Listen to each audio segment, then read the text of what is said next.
ये सच्ची घटना है। उत्तर प्रदेश का एक जिला है बरेली, बरेली का ही एक थाना लगता है किला, और बरेली की ही एक चौकी लगती है जिसका नाम है किला।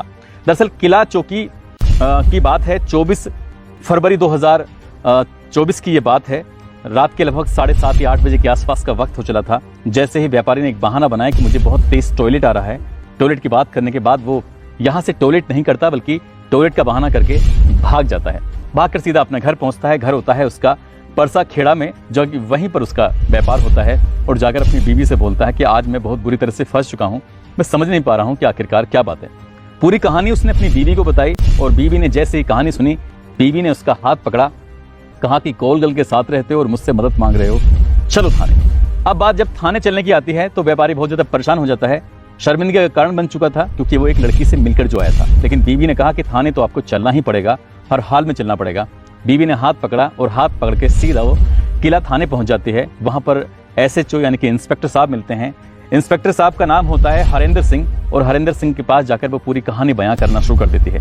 वो कहती है कि आज इनके पास एक कॉल गर्ल का फोन आया था, और कॉल गर्ल का फोन आने के बाद ये होटल जाते हैं। होटल जाने के बाद उसके साथ वक्त बिताते हैं। तभी एक पुलिस वाला आता है, इन्हें पकड़ के लेके जाता है, और जब पुलिस वाला उन्हें पकड़ के लेके जाता है जाकर चौकी में, ये सुबह 11:30 बजे के आसपास का वाकया होता है, और शाम 7:30 बजे तक ये लगभग साथ ही रहते हैं। इसी बीच में 3 पत्रकार भी आ जाते हैं, और पत्रकार कहते हैं कि ये व्यापारी जो हैं वो हमारे मिलने वाले हैं, बहुत खास हैं, इसलिए इनके ऊपर कोई ज़्यादा बड़ी कार्रवाई मत करना। तभी 7 लाख रुपए में बात तय हो जाती है कि 7 लाख रुपए दो और यहाँ से आप चले जाओ। व्यापारी ने खुद को फंसता हुआ देखा। उसने कहा कि तेरी, यानी कि व्यापारी जो मूल निवासी होता है वो शहजाद नगर रामपुर का होता है, और बरेली के अंदर इसकी बेकरी की कई फैक्ट्रियां चल रही थीं। अच्छा खासा नाम था, अच्छा खासा पैसा भी था, लेकिन जब देखा खुद को फंसते हुए तो उसने हाथ पैर जोड़ते हुए गिड़गिड़ाते हुए कहा, साहब 7 लाख रुपए की व्यवस्था तो नहीं हो पाएगी, लेकिन मेरे पास अभी फिलहाल 2.5 लाख रुपए घर पर रखा हुआ है। अगर आपको ऐतराज ना हो तो मैं 2.5 लाख रुपए का अभी के अभी इंतजाम कर देता हूँ, मुझे छोड़ दो। वो रोता है, गिड़गिड़ाता है। अब इस चौकी का जो इंचार्ज था, जिसका नाम सौरभ होता है, साथ ही वो जो कांस्टेबल था जो उसे पकड़ कर लेकर आया था, कांस्टेबल और चौकी इंचार्ज दोनों बातचीत कर ही रहे थे।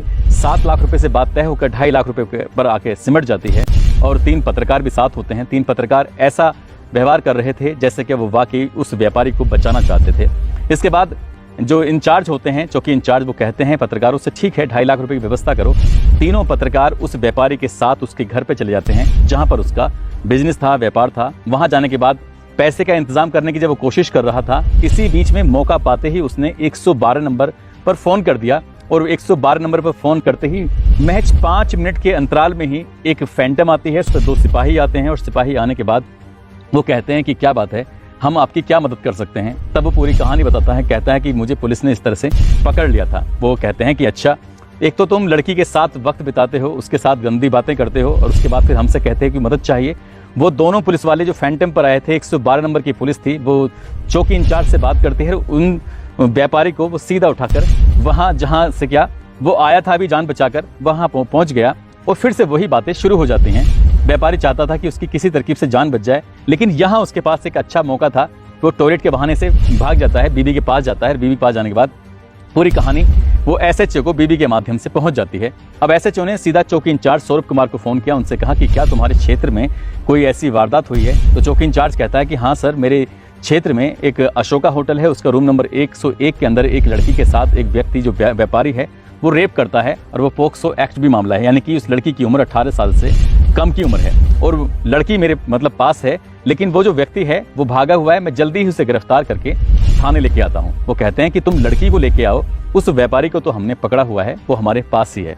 अब जैसे ही चौकी इंचार्ज उस लड़की को लेकर थाने पहुंचता है, तो इसी बीच में जो इंस्पेक्टर होते हैं हरेंद्र सिंह, वो SP सिटी राहुल भाटी को फोन करते हैं, पूरी कहानी बताते हैं। साथ ही इस पूरी कहानी का वाक्य जो होता है वो SSP सुशील घुले को भी बताया जाता है कि इस तरह से एक व्यापारी के संपर्क में एक लड़की आती है, और उस लड़की के साथ ऐसे मामला होता है। अब उस लड़की को जब थाने लेके आया जाता है, SHO के सामने, SP सिटी के सामने पूरी बात होती है, तो लड़की कहती है कि जी हाँ, इन्होंने मेरे साथ गंदा और घिनौना कृत्य किया है, और मैंने ही ये शिकायत की थी, मैंने ही पुलिस को बुलाया था। अब पुलिस ने, यानी कि इंस्पेक्टर साहब ने अपने आप से काम करने की कोशिश की कि आखिरकार पूरा मामला क्या है, उसे समझने की कोशिश की। जब लड़की से सख्ती से थोड़ा सा पेश आए, तो लड़की ने जो कहानी बताई, वो कहानी पूरी कहानी को ही पलट देती है। दरअसल वो बात आपको शुरू होती है कुछ इस तरह से। 24 फरवरी का वाकया होता है। 3 लड़के, इनके एक का नाम नवेद, एक का आजाद, एक का चांद अलवी, 3 होते हैं। तीनों के तीनों पहुंच जाते हैं सीधा इस परसा खेड़ा में इस बेकरी व्यापारी के पास। वहां जाकर उससे बात करते हैं कि एक लड़की हमारे पास है, क्या तुम उससे मिलना चाहोगे।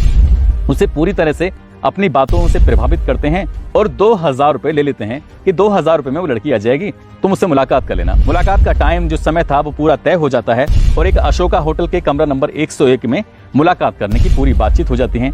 जैसे ही मुलाकात होती है, क्योंकि लड़की जो गई हुई थी वो पत्रकारों के कहने पे ही गई थी, जिसे कथित पत्रकार कोई यूट्यूबर कोई कुछ बताने की कोशिश कर रहा है, तो लड़की जब वहां से निकलती है तो वो पुलिस वालों को इशारा कर देती है। पुलिस में कांस्टेबल होता है कौलेंद्र, जिसका नाम होता है कौलेंद्र, आता है, व्यापारी को पकड़ता है और पकड़ने के बाद सीधा चौकी लेके आता है। 7 लाख रुपए की बात तय थी, 2.5 लाख में मामला सेटलमेंट हो जाता है। जब एसपी सिटी ने और इंस्पेक्टर ने उस लड़की की जुबानी पूरी कहानी सुनी तो उन्हें लगा कि इस व्यापारी को हनी ट्रैप में फंसाने के लिए, यानी कि दरोगा, सिपाही, 3 पत्रकार और वो लड़की, ये सब के सब शामिल थे।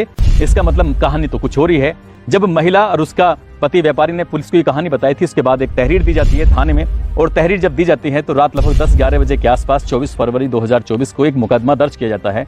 FIR नंबर 0053/2024, IPC की धारा 386 और 120B, यानी कि साजिशकर्ता, साथ ही रंगदारी वसूलना। जब व्यापारी की तहरीर के आधार पर मुकदमा दर्ज कर लिया जाता है, अब ये तीनों पत्रकार भी वहां से भाग जाते हैं, मौका पाते दरोगा भी और साथ ही जो सिपाही होता है वो भी भाग जाता है। लेकिन SSP सुशील घुले कहते हैं कि मामले की जांच की जा रही है, इसमें जितने लोग भी दोषी होंगे इन्हें किसी भी कीमत पर बख्शा नहीं जाएगा। लेकिन उन्होंने जब जाते जाते एक तारीफ की उस महिला की जो अपने पति को लेकर थाने आती है और पूरी कहानी बयां करती है।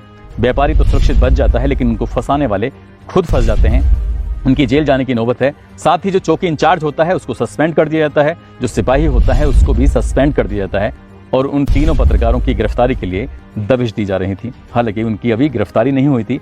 उम्मीद यही है, जो अखबार में लगातार खबर प्रकाशित हो रही है, सोशल मीडिया पर लगातार खबर चल रही है कि किस तरह से पुलिस ने एक सांठगांठ करके कुछ लोगों के साथ मिलकर एक गैंग बनाया हुआ है और वो अच्छे लोगों को फंसाते हैं और उनसे पैसे वसूल करते हैं। जो पुलिस ने जांच पड़ताल की तो पता चलता है कि कोविड का जो समय चल रहा था तो इसी व्यापारी से इन्हीं पत्रकारों ने लगभग 50,000 रुपए की रकम भी उतार ली थी।